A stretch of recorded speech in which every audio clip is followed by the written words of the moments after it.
They skipped my daughter's birthday, then called the cops when I sent $1. Let me tell you what family looks like, at least mine. I'm a 33-year-old mom living in Chicago. I work hard, raise my daughter alone, and somehow still believed that blood meant something.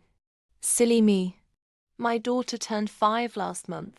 I planned everything myself: balloons, cake, even a clown she picked from YouTube.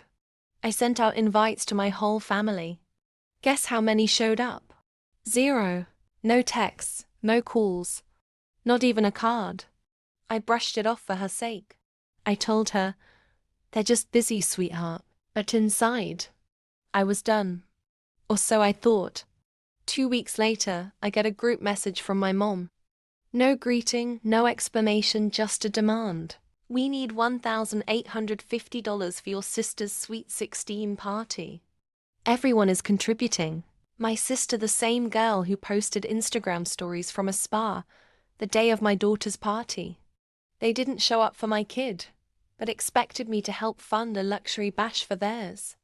So I sent them what I felt was fair. $1, with a note that read, "Here's my contribution. Hope it stretches." That's when things got insane. 2 days later, I opened my door to find a police officer on my porch.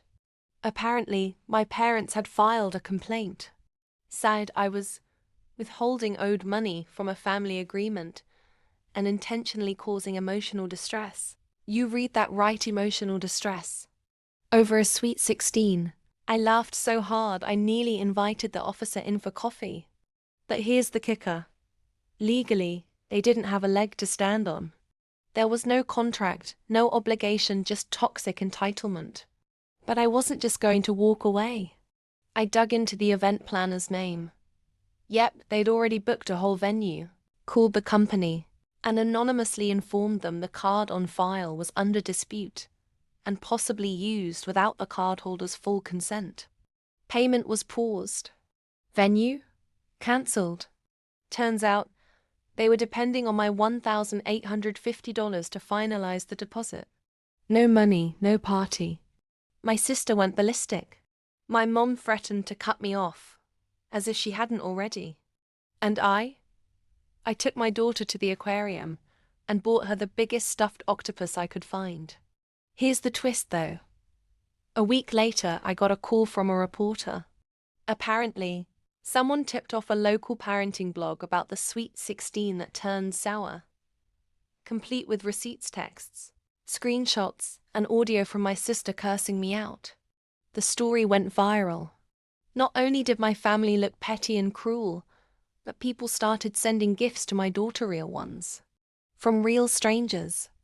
And my sister, she got the birthday she deserved. Forgotten, silent, and very, very sweet. Revenge isn't always loud. Sometimes it's $1 and a well-timed phone call. If you loved this story and believe in clapbacks with class, don't just subscribe to my channel. I drop real-life revenge stories every single day, and trust me, karma always has a sequel.